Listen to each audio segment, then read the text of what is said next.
What if everything you think you know about royal betrayal is only a carefully polished illusion, designed to hide the cruelty that unfolded behind those stone palace walls?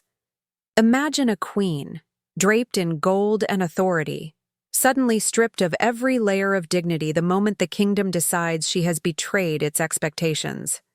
The same nobles who once bowed to her now whisper judgment, shifting alliances like shadows that move when torches flicker. And beneath those whispers lies a darker truth. The fate of a betrayed queen was never just a political matter. It was a spectacle of control, punishment, and fear, crafted to remind every woman in the realm that even the crown could not protect her. The most shocking part is how these stories were hidden, rewritten, or softened by chroniclers who feared revealing how brutal these kingdoms truly were. When a queen was accused of betrayal, whether real or fabricated, her world collapsed in ways far more violent than most people imagine. Sometimes she was isolated, silenced, or erased from official records. Other times, what happened to her was so terrifying that even the kingdom's advisors hesitated to describe it in full. This is the side of history that textbooks rarely touch, the side where power disguised cruelty under the veil of justice. But before the downfall came the moment of fracture, the instant when a queen realized that her crown was no longer a symbol of authority, but a target. Every look from the court felt different. Every word carried threat. Her enemies did not wait for proof. They needed only suspicion to unleash a chain of events that could destroy her reputation, her legacy, and her life. These queens lived in a world where loyalty was fragile, where alliances dissolved overnight, and where the smallest misstep could be twisted into treason. Their suffering reveals more about the brutality of the kingdoms they ruled than the deeds they were accused of committing. And when the kingdom moved against them, it moved with precision. Actions were calculated, punishments meticulously planned to send a message. Yet behind every official decree was a hidden network of advisors and power brokers deciding what her fate should be, not based on justice, but on fear, ambition, and the desire to maintain control. What happened next was often so disturbing that later generations softened it, removed details, or blamed the queen herself to make the narrative more acceptable. But the truth hides, in the shadows, waiting to be uncovered. As you listen to this, think about how many times history has been presented to you without the parts that make people uncomfortable. Think about the queens whose pain was turned into footnotes, whose voices were intentionally silenced. And ask yourself, have you ever wondered what truly happened to those women once the doors of the royal chambers closed and the advisors began their whispered discussions? You may find that what you are about to discover will challenge everything you thought you understood about royalty and betrayal. Before we continue, tell me in the comments what you felt hearing this beginning. Your voice here matters. Do not forget to like the video and make sure you are subscribed, because what comes next might surprise you even more. And staying with me will help you understand the full truth behind these hidden stories. And as we move forward, let this feeling of curiosity guide you deeper into what the kingdom never wanted you to know. Once a queen was labeled a betrayer, the palace that once echoed with her authority changed its shape around her. The same hallways she once crossed with confidence became corridors of quiet judgment. Servants avoided her eyes. Courtiers stepped aside without bowing. Every gesture carried a silent warning, as if the walls themselves had learned to whisper her supposed crimes.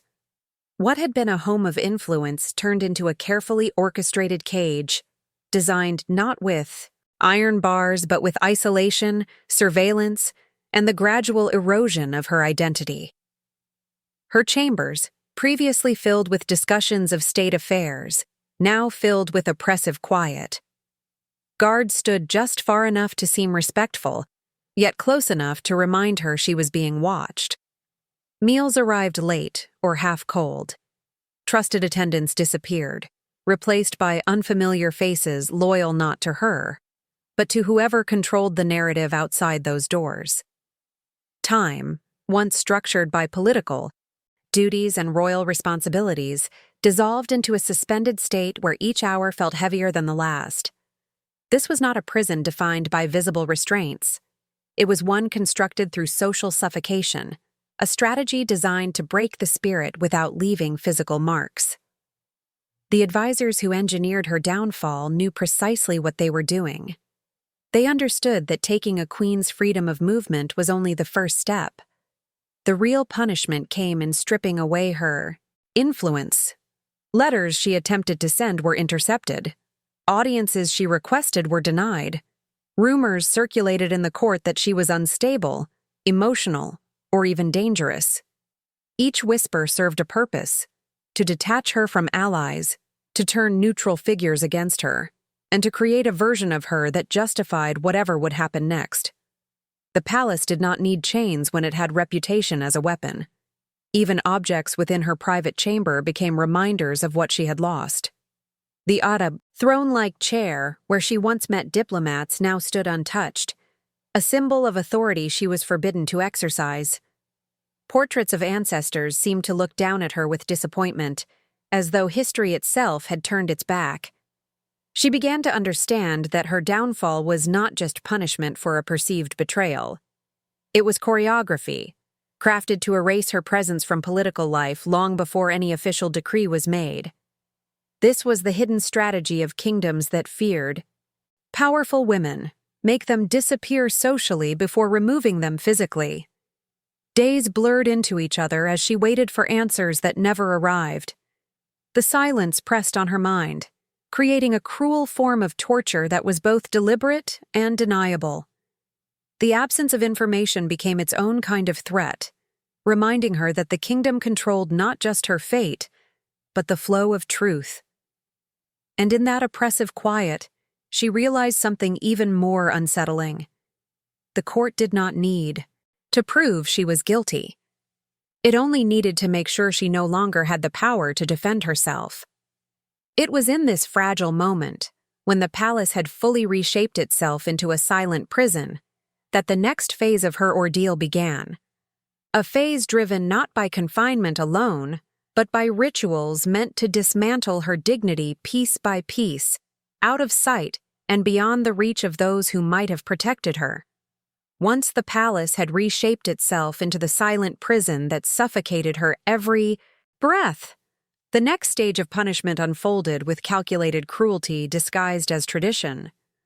Court advisors understood that breaking a queen required more than isolating her. They needed to dismantle her identity, her presence, and the aura of authority that once surrounded her like a second skin. And so began the rituals of humiliation, carefully crafted to appear ceremonial while functioning as psychological weapons meant to reduce her to a powerless figure trapped within her former life. These rituals varied from kingdom to kingdom, yet they all revolved around one shared intention: stripping away every symbol that defined her position.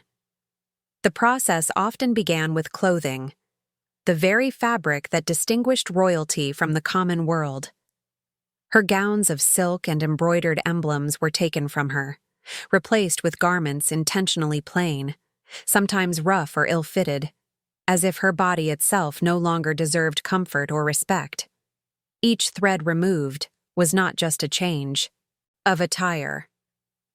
It was an announcement that she no longer belonged to the world of power she once shaped with her decisions. Her jewelry followed. Rings that symbolized alliances, necklaces representing dynastic ties, and crowns or tiaras echoing her lineage were removed piece by piece. Advisors claimed it was protocol, that it upheld dignity during her evaluation. But beneath that cold justification lay a darker truth. These ornaments were symbols of influence, and by taking them, the court dismantled her connection to the royal narrative. Without them, she appeared diminished, not in beauty, but in significance, becoming a ghostly reflection of the figure who had once commanded the loyalty of nobles and foreign envoys. Then came the more insidious forms of ritualized humiliation. Some queens were forced to stand before small councils of men who judged their speech, behavior, or loyalty, pretending these assessments were neutral procedures. They asked leading questions designed to provoke fear or guilt. They made her explain her actions not as a sovereign, but as a defendant in a trial she never agreed to. In certain courts, queens were made to walk through lesser entrances of the palace, pathways typically reserved for servants, signaling to everyone who saw her that she had been recategorized within the social hierarchy. Worst of all was the manipulation of narrative.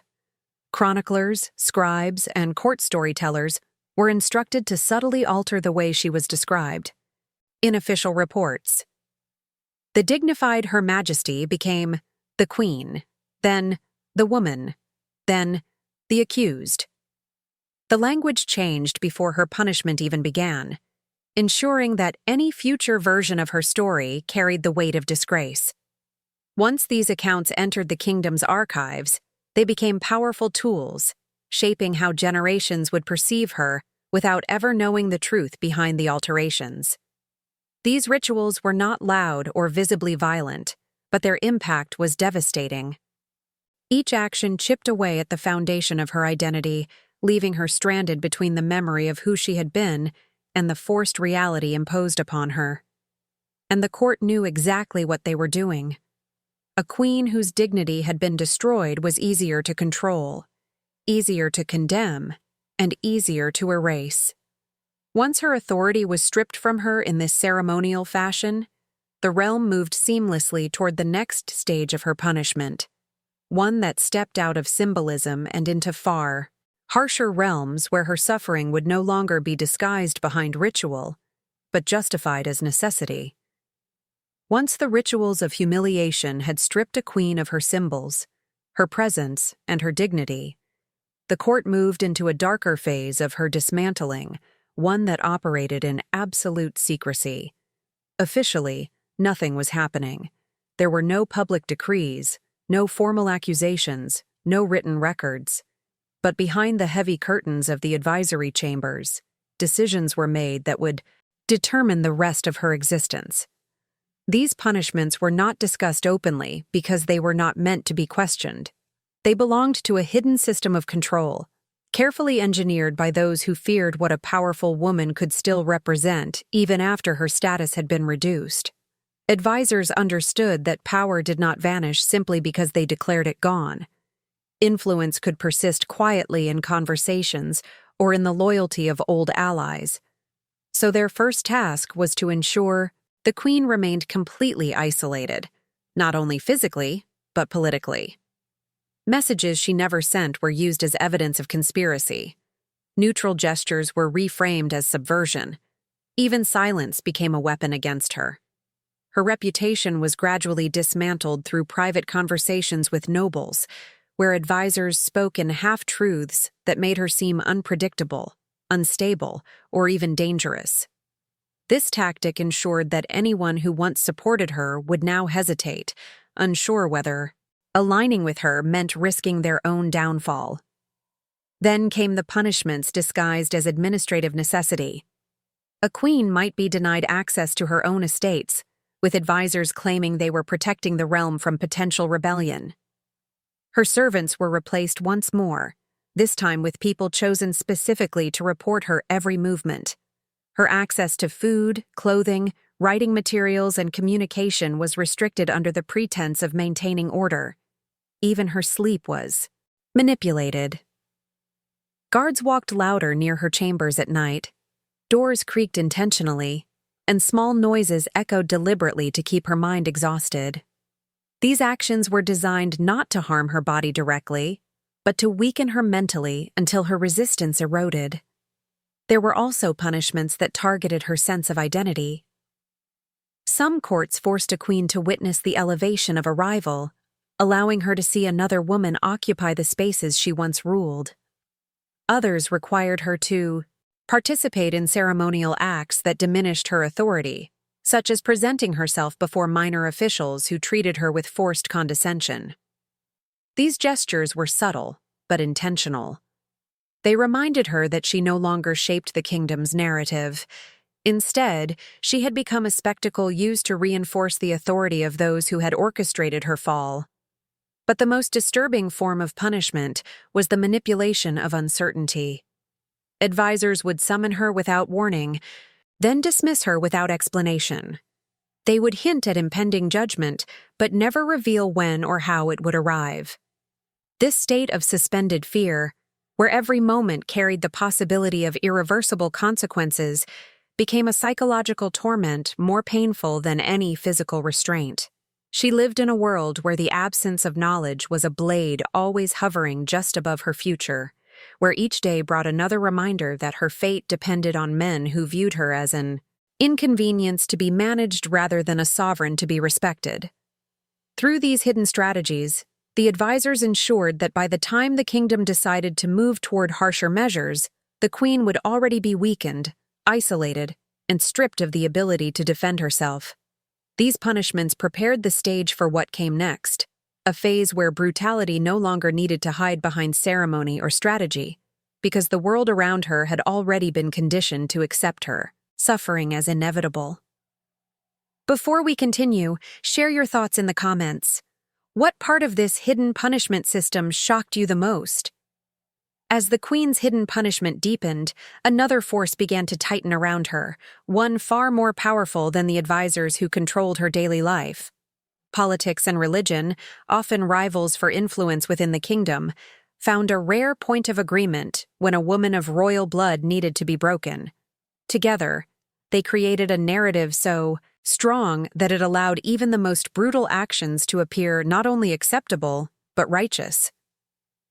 This alliance shaped the fate of countless women throughout history, and for a queen labeled a betrayer, it was the final mechanism that ensured her suffering would be seen as necessary rather than cruel. Political leaders understood that the optics of punishing a queen were dangerous. She was not an ordinary subject. Her bloodline linked nations. Her marriage sealed alliances. Her presence represented stability. To destroy her without justification risked exposing weaknesses within the state. Religion, with its moral authority and ability to influence public perception, offered a solution. Priests, monks, or spiritual advisors could reinterpret sacred texts or ancient laws to frame the queen's supposed betrayal as a threat to divine order. Suddenly, her downfall was not a matter of palace politics, but a spiritual correction, a moral necessity framed as protection for the kingdom's soul. In many kingdoms, this union between political strategy and religious doctrine produced terrifying results. A queen who questioned the actions of powerful men might be labeled unclean, disobedient, or touched by corrupting influences. Whispered claims of bad omens or moral decay circulated through the palace and then into the surrounding towns. Religious figures delivered sermons that seemed general, yet conveniently aligned with the queen's situation, implying that a woman's disloyalty could invite disaster upon the realm. These messages softened the public, preparing them to accept whatever punishment would soon be carried out. And while the ordinary people listened to these teachings, the advisors used them as weapons inside the palace. When they argued that she must be controlled, restricted, or removed, they no longer relied solely on politics. They invoked faith as validation, insisting that allowing her to remain in power would anger the divine, weaken the kingdom, or threaten its future. This created a powerful shield that protected the advisors from scrutiny. Any objection to their actions could be framed as rebellion against the spiritual order itself. In this environment, the queen had no defense. Even silence could be twisted into guilt. Once the kingdom accepted that her punishment was divinely justified, more extreme measures became possible. She could be denied the basic dignity once afforded to her. She could be interrogated, confined, or publicly shamed under the guise of moral correction. Some queens were forced into religious isolation, compelled to confess to sins they never committed, or pressured to accept blame to cleanse the realm. Others were used as examples to warn the population about what happened to women who stepped beyond the boundaries established by those in power. The fusion of politics and religion produced not only her downfall, but a narrative that would endure for generations. Chroniclers who relied on religious patronage repeated these justifications in their writings. Political historians accepted them as fact. The Queen's story became a cautionary tale, stripped of truth and reshaped into a lesson about obedience. And behind that carefully constructed narrative, the real reason for her suffering remained hidden. A kingdom terrified of allowing a woman to influence its direction and willing to use any tool available to silence her. By the time this alliance had done its work, the Queen stood at a point where resistance seemed impossible, and the court prepared to move into yet another stage of punishment, one that attacked not only her status or her dignity, but the very core of her identity. Once politics and religion had joined forces to legitimize her suffering, the court no longer needed to depend on public rituals or formal accusations. They shifted to a far more insidious strategy, one that left no visible wounds yet caused deeper damage than any physical punishment could. Psychological torture became the preferred tool to dismantle the Queen's remaining influence, pushed forward by advisors who understood that a mind weakened by fear, confusion, and despair was easier to silence than a body restrained by force. Their goal was not merely to punish her, but to erase her capacity to shape the kingdom's future in any meaningful way. The first layer of this psychological torment was unpredictability. Days that once followed a clear rhythm of royal duties now unfolded in chaotic fragments. She might be summoned at dawn, questioned briefly, then dismissed without explanation. Hours would pass in silence before another interruption arrived. Food arrived at inconsistent times, conversations shifted unpredictably, and every attempt she made to establish a routine was quietly disrupted. This constant uncertainty kept her mind in a perpetual state of tension, forcing her to question every sound, every movement, every change of expression in the people around her. Then came the manipulation of perception. Advisors instructed servants to treat her with exaggerated politeness one moment and cold indifference the next. Some guards would avert their eyes, while others stared at her as if expecting rebellion. Books she requested vanished before reaching her. Simple objects were rearranged in her room without explanation. These acts were small individually, but together they created a sense of disorientation that forced her to question her own stability. When she attempted to confront these inconsistencies, she was met with denial, told she was imagining things, or reminded that stress could distort judgment. This tactic isolated her not just from allies, but from her own sense of reality. The court also weaponized silence. Her letters remained unanswered, visitors were denied, and conversations around her were conducted in low murmurs that stopped the moment she approached. Her voice, once respected in councils and ceremonies, now vanished into an emptiness that made her feel invisible. In some kingdoms, advisors went as far as ensuring she overheard carefully chosen fragments of conversation, suggesting that her fate had already been decided, or that someone close to her had turned against her. These calculated whispers fed her doubts, weakening her emotionally until resistance felt futile. Another form of torment targeted her memories. Advisors reminded her of past decisions, twisting them into examples of failure or betrayal. They suggested that her downfall was the result of her own flaws, not political manipulation. Over time, the Queen faced a version of her life story that had been rewritten to justify her present suffering. When someone rewrites your past, they attack the foundation of your identity. And when that identity crumbles, influence becomes impossible. Finally, they wore down her hope. Small privileges were restored briefly, only to be removed again without warning. A trusted attendant might return one day, then disappear the next. Messages hinting at a future audience with the king were whispered to her, then retracted. These rises and falls created emotional whiplash, conditioning her to expect disappointment, ensuring that she no longer believed rescue or redemption was possible. Through these strategies, the advisors succeeded in reducing a queen who once commanded armies, shaped policies, and held the loyalty of nations into someone who doubted her own thoughts. And once her mind had been carefully and methodically weakened, the court was prepared to initiate the next phase of punishment, one that pushed her suffering beyond isolation and psychological manipulation into the darkest regions that chroniclers feared to document. By the time psychological torture had drained the queen of confidence and clarity, the court entered a realm of punishment so dark that not even the most loyal chroniclers dared record it. What happened next existed only in whispers, in fragmented rumors exchanged among servants, or in the cautious confessions of advisors who feared the weight of what they had witnessed. These punishments were not designed to be seen, remembered, or judged. They were meant to disappear, just as the queen herself was meant to be erased from the kingdom's narrative. The first layer of these hidden acts involved the deliberate removal of everything that connected the queen to her former life. Objects that held sentimental value were quietly taken from her chambers. Letters from family members vanished from their boxes.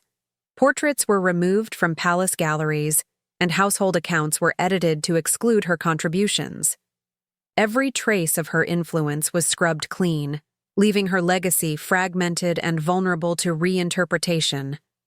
Without tangible proof of her place in the kingdom's history, she became easier to dismiss, easier to condemn, and easier to forget.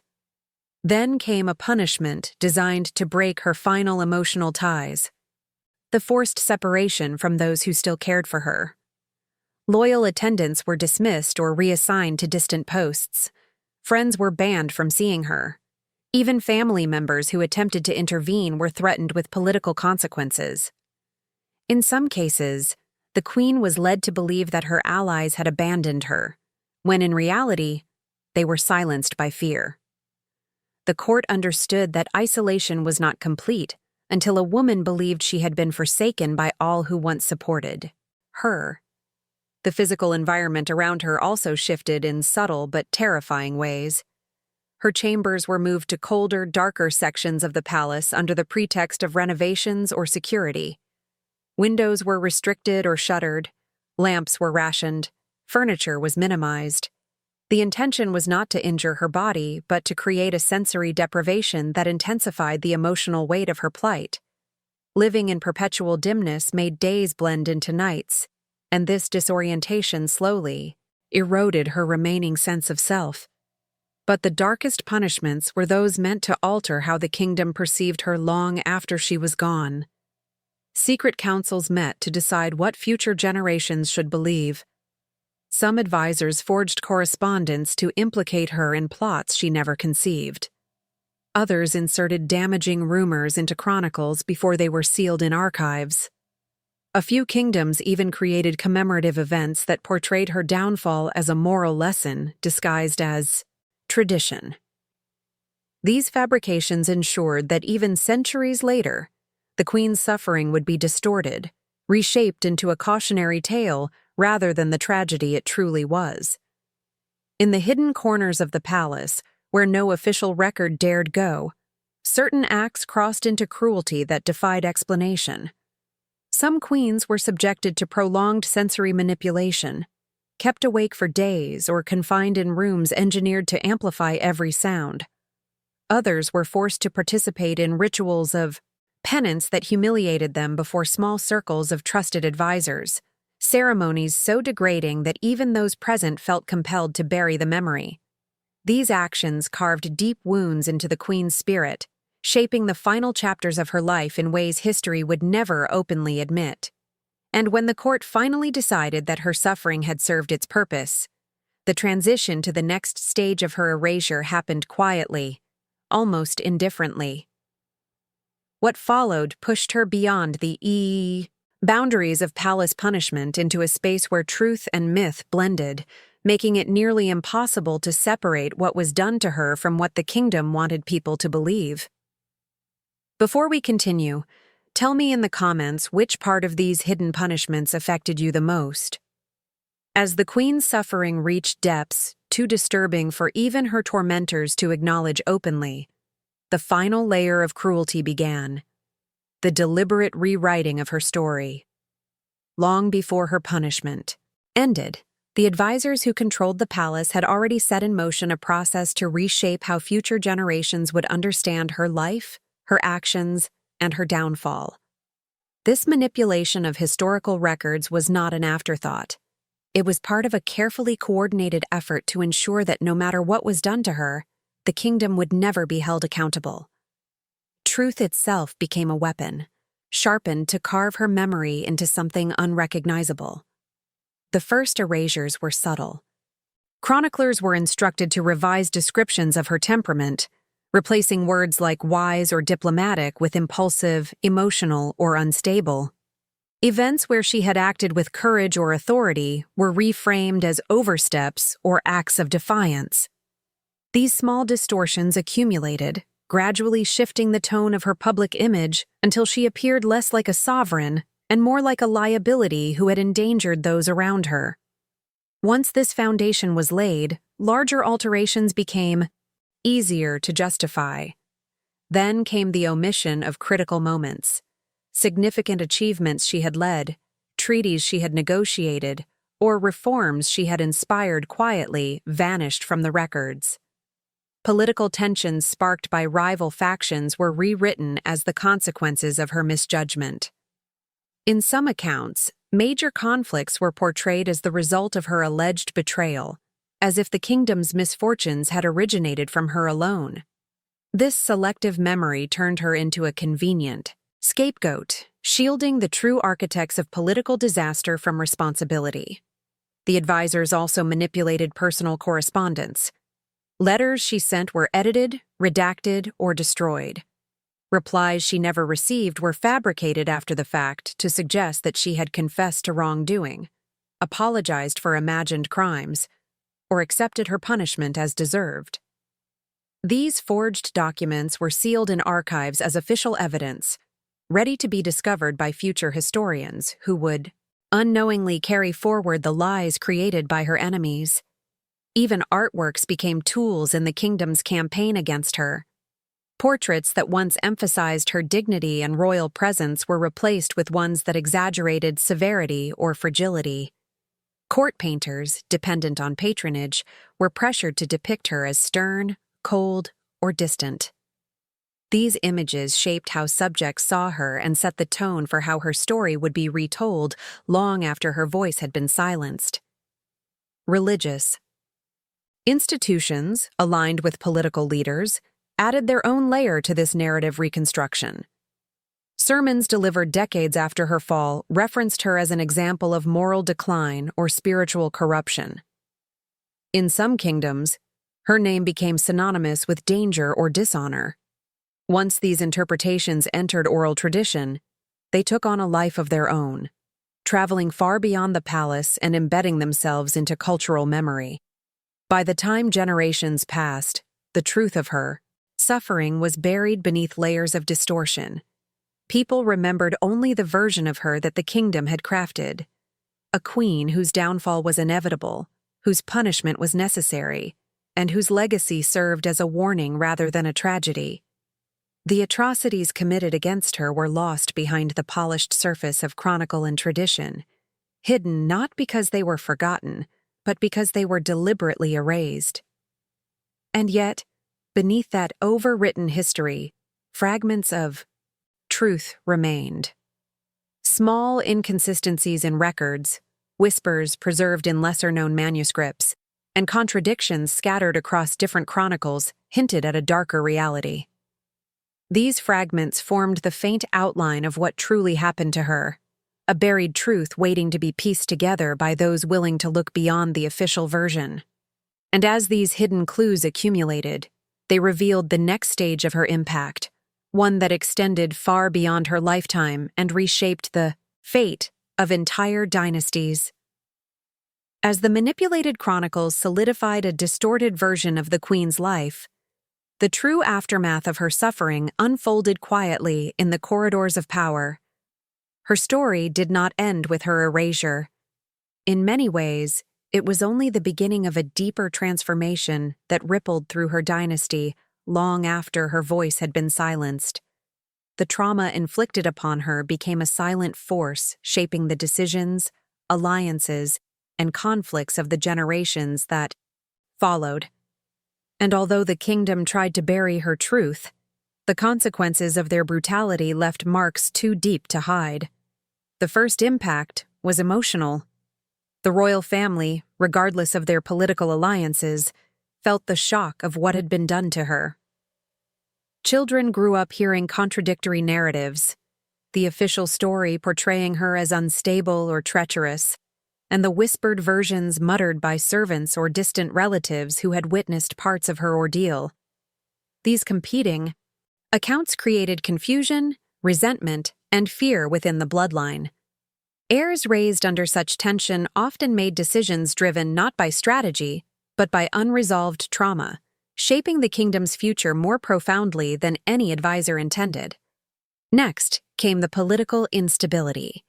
When a queen of high rank was punished in secret, the act rarely ended with her. The factions responsible for her downfall continued to fight among themselves, each seeking to control the version of events that would be accepted as truth. Rivalries deepened, power struggles escalated. Some nobles aligned themselves with foreign powers to protect their influence, while others sought vengeance for the queen's mistreatment. These internal fractures exposed weaknesses within the dynasty that external enemies quickly recognized and exploited.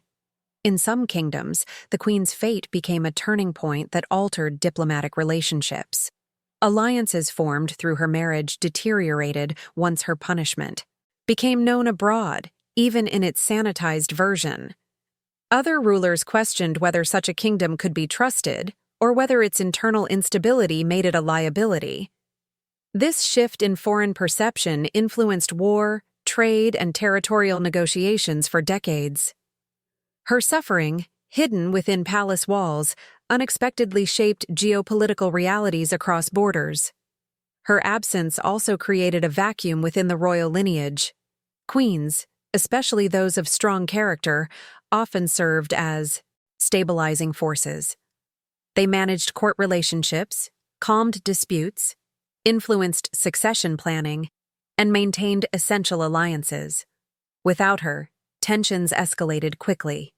Intrigues multiplied. Succession crises erupted as various factions attempted to fill the void she left behind. In some cases, these crises became violent, plunging dynasties into civil conflict or accelerating their collapse. Yet the most profound impact was cultural. Stories about her, whether distorted, exaggerated, or entirely fabricated, became part of the kingdom's collective memory. Some portrayed her as a warning against female influence, fueling misogynistic traditions that endured for centuries. Others, carried in secret through oral histories, transformed her into a symbol of injustice. These hidden narratives inspired poets, storytellers, and later even political movements that sought to challenge the oppressive structures that had destroyed her. As generations passed, the consequences of her treatment continued to surface in subtle ways. A sudden rebellion sparked by long-held resentment, a shift in royal customs reflecting unspoken guilt, or unexpected changes in the roles of women within the court. The dynasty itself could not escape the shadow of what had been done. The queen's suffering, though erased from official records, became part of the kingdom's foundation, a silent force guiding events long after her name had been pushed into oblivion. And when these accumulated, tensions eventually led to a turning point that reshaped the kingdom's future. The origins of that transformation could be traced back to her, though few would ever acknowledge it. For even in enforced silence, even through deliberate erasure, the truth of her story echoed through time, preparing the ground for the final chapter of her legacy and the deeper meaning behind what her downfall truly revealed. As the quiet aftermath of the queen's suffering rippled through her dynasty, the deeper truth behind her downfall continued to echo beneath the surface of the kingdom's history. Long after her life had been twisted into myth and her memory reshaped to suit political convenience, fragments of her real story endured in unexpected places. A line in a forgotten manuscript, a whispered tradition in a remote village, an inconsistency in a royal archive. These small clues revealed that her fate had never been an isolated tragedy, but part of a pattern woven into the structure of ancient and medieval power. The kingdom that had destroyed her believed it had secured its stability by erasing her voice. But the consequences of such brutality lingered far beyond the intentions of the advisors who orchestrated her downfall. The more the court tried to conceal, the more pressure built beneath the surface, creating a hidden fault line that would shape the realm for generations. Decisions made by future rulers unconsciously mirrored the fear-driven motives of those who had silenced her.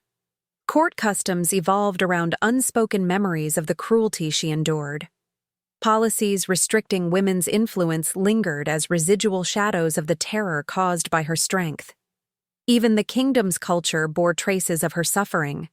Stories invented to discredit her eventually took on symbolic weight, used to warn young women against ambition or independence. Yet these same stories, told in hushed tones by those who sensed the injustice behind them, became seeds of quiet defiance. Over time, they inspired individuals who refused to accept the official version of events, arguing that the truth behind her downfall revealed more about the kingdom's weaknesses than her own. Her story became a mirror reflecting the darker impulses of power, showing how fear of a woman's influence could drive a realm to destroy what it could not control. As centuries passed, the kingdom's identity was shaped as much by what it remembered as by what it chose to forget. And somewhere within that, selective memory. The Queen's real legacy persisted. It existed not in monuments or royal decrees, but in the unrecorded impact her suffering had on the structures of authority, the evolution of traditions, and the unspoken stories handed down through families who had witnessed pieces of her truth. Her influence survived precisely because it had been suppressed. What is forced into silence does not disappear. It changes form, becoming something that lives beneath the surface, waiting to be rediscovered. And in every rediscovery lies a reminder that history is rarely honest about its darkest moments. The hidden past of betrayed queens exposes the mechanisms of fear and manipulation that shaped entire eras, systems, and dynasties.